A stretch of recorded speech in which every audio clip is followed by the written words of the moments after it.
Ô, Pedro. Pedro.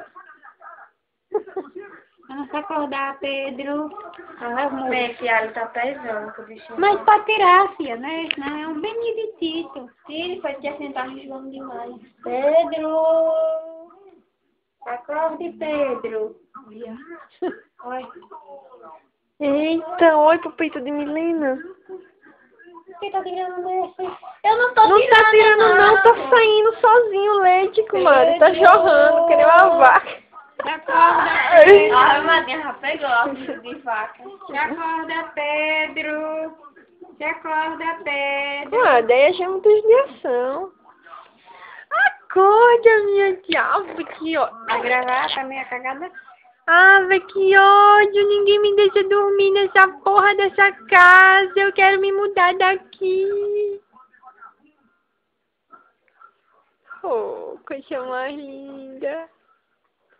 Ô, minha tia, ninguém deixa meu filho dormir. Acordou. Também com chimilique desse, quem que não acorda? Dá um peito logo. Tá me molhando. Tem que ter passado aqui embaixo.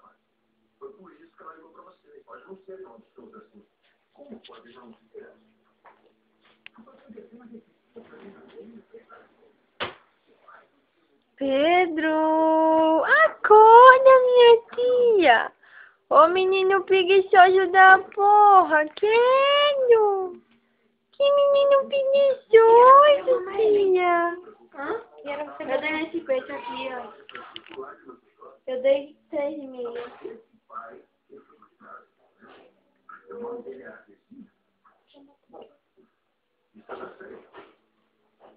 E a da Pedro? Meu bolinho. Ai, ela, moça bonita do laço de fita. É leitinho de Pedro? Calma, meu filho, mas eu botei o peito que já tá aqui no mano. Deixa eu picotar, Milena. Aí, Vitória, vindo aqui mais eu aí dizendo. E